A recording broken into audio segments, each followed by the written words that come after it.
how to planning your room.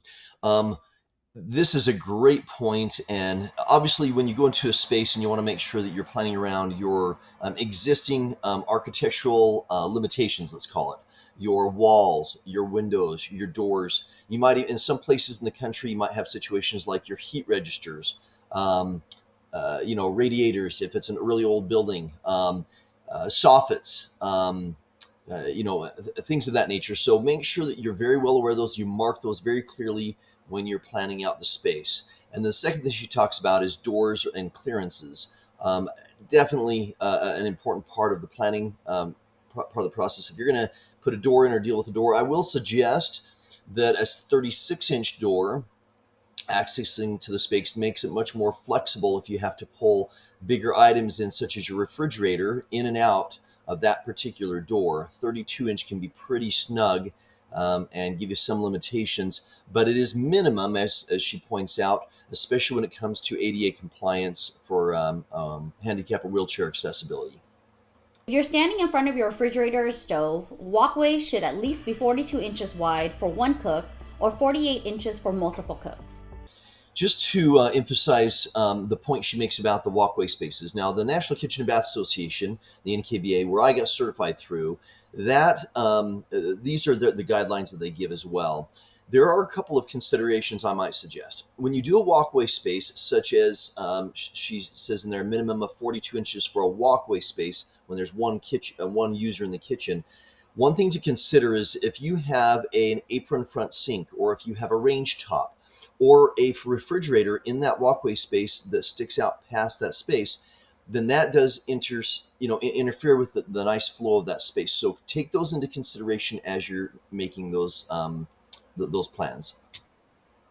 You're probably asking, what is a work triangle? Every experienced designer knows that in order to design a truly functional kitchen, you have to take into consideration the work triangle. The work triangle might not be common knowledge to those embarking on a remodel, so here are the details. The idea is that the work triangle improves a kitchen's functionality by minimizing walking distance between the most used appliances.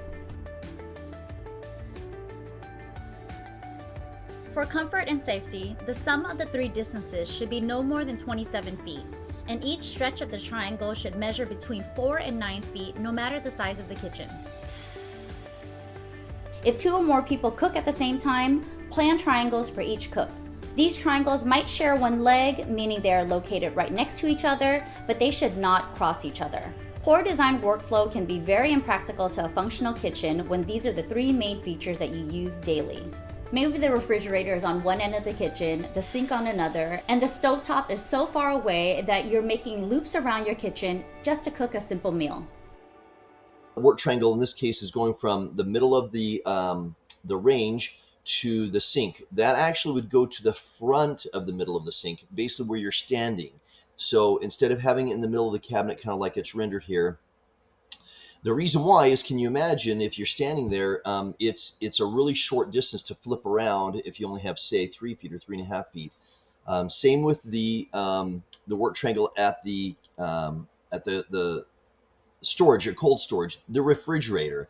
The refrigerator itself, not the freezer, by the way. The freezer is not a part of the work triangle because it's not used nearly as much as the refrigerator is. So the only adjustment I would suggest here, and by the way, Julie, you do a great job, so I'm not critiquing here as much as I'm trying to enhance or expound upon this concept. So bring that work triangle, and then also, so bring the work triangle, first of all, to the middle of the appliance, and then go between your cooking surface, your sink, and your refrigerator, okay?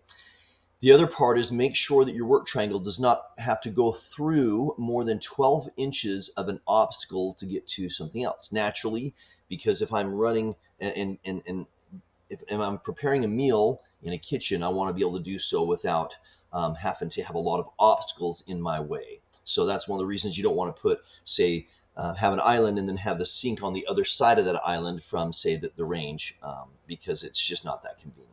The next design mistake I see made is lack of countertop space. When designing a kitchen, I recommend at least 150 inches of usable countertop space. This includes lower cabinets that are at least 24 inches deep and has a clearance of 18 inches above it before placing your upper cabinets. The countertop space could also include islands. So the 150 inches is great. In the kitchen design community, when we're talking about kitchens, we usually break them up into small, medium, and large kitchens. So smaller kitchens, you might not have the luxury of having 12 and a half feet of countertop space in that kitchen.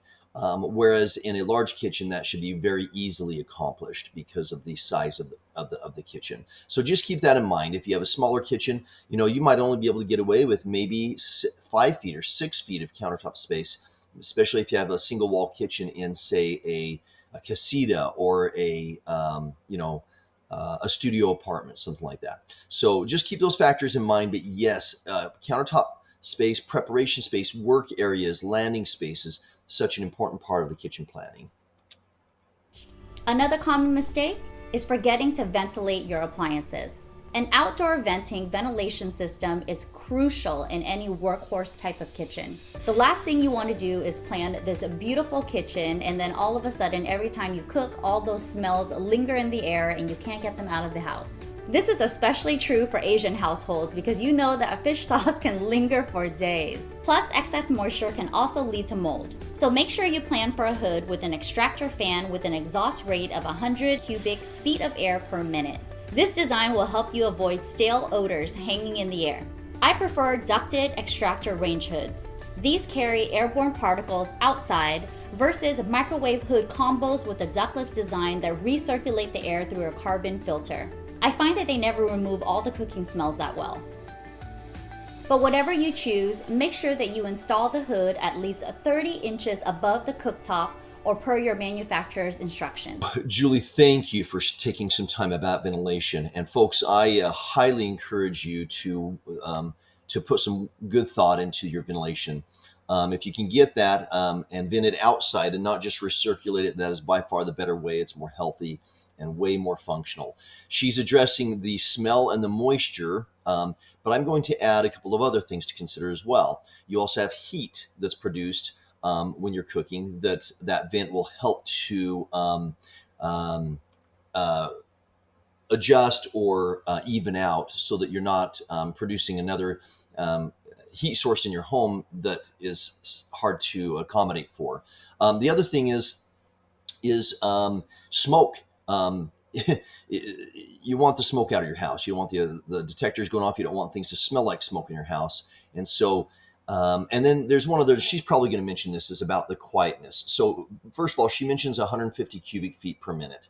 I'm going to recommend a minimum of 400 CFMs. That's cubic feet per minute. 400 CFMs, you won't get that with an over-the-range microwave, whereas you can get 150 CFM with an over-the-range microwave, or even a little bit more than that. But 400 is going to give you a good performance in case you have a flare-up or you do happen to be cooking on high with something. Or like she said, you have a fish smell that you want to make sure that gets out of there. I'm going to recommend a higher CFM on this one. Honestly, one of my biggest pet peeves is not making room for hidden trash receptacles. Never forget to plan a place for your trash bins. I like to place trash receptacles either nearby the sink or the refrigerator. Design a built-in bin that recesses inside your cabinetry.